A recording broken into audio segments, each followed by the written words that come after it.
In this video, we're going to be talking about a stimulating breath. Everything that we have done thus far has been really about calming the nervous system down. In this video, I want to show you an exercise to amp the nervous system back up. For this stimulating breath, what you want to think about is it's twofold, in through the nose and it's out through the mouth. And the way that we're going to do this is we're going to forcefully pump the air in on a 2 beat and out on a 2 beat. What's going to happen is I'm going to take a small sip of air, a forceful sip of air though, in through my nose, and then I'm going to inhale completely. Then I'm going to take an exhale, shooting it out of my mouth, and then exhale completely. So I'll show you what this looks like.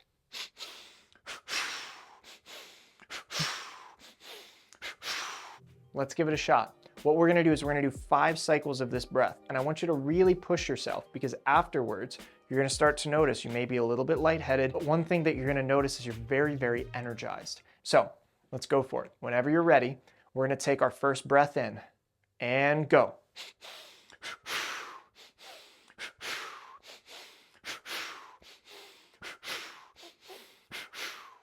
Now just relax. Notice your heart rate. Notice all of that flood of those hormones that come into your body. Notice how good you feel. Notice you might be a little bit high. All I want you to do is just take a nice breath in and breathe out. Calming yourself back down. Breathe in and breathe out. Breathe in and breathe out.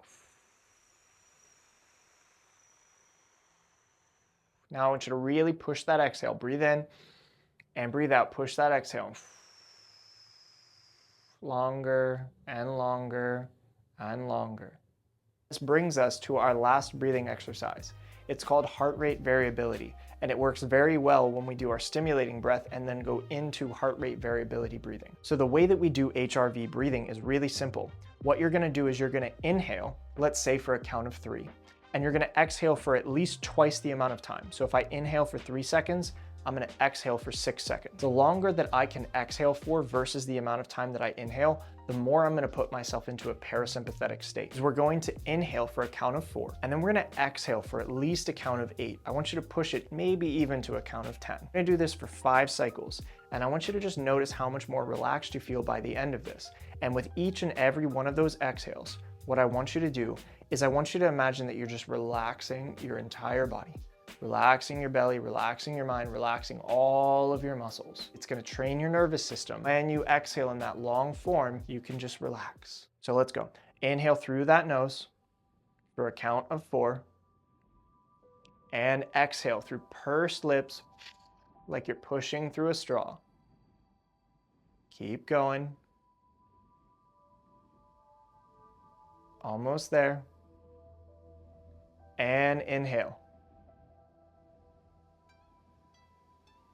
And exhale.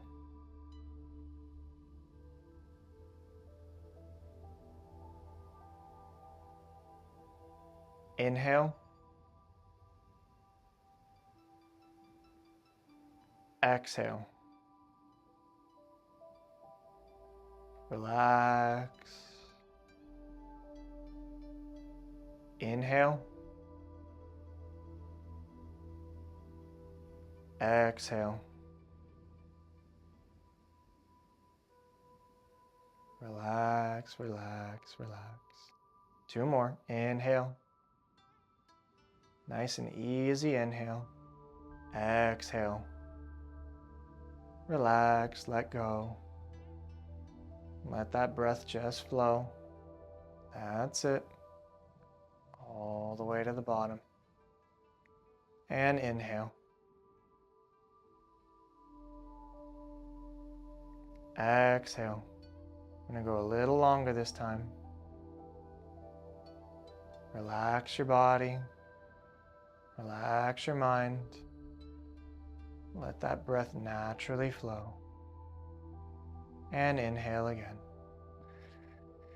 And just take your breath easy, normally, naturally. What you're going to do for this week's homework exercises is obviously you're going to do the journal prompts if you would like to do the journal prompts after this video. But for the rest of the week, I want you to take an additional 5 minutes a day on top of your 10-minute meditation.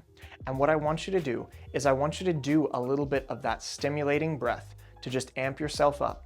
5 to 10 cycles of that stimulating breath, and then you're going to pick one of the different breathing techniques that we learned this week.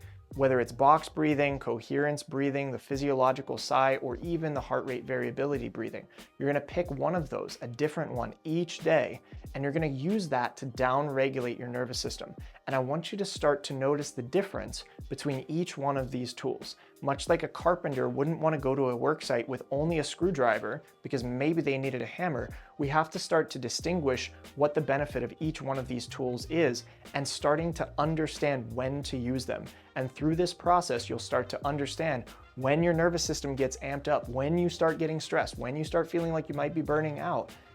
As you use those different tools, you'll know which one to use where by how it makes you feel. So now that you understand more about how breathwork works, next week, we're gonna be diving deeper into the body. And I'm gonna start to teach you how you can release and realign your fascia to prevent injuries and also to be able to just increase your overall performance with your body while you're at work so that you don't keep burning out and you don't keep injuring yourself.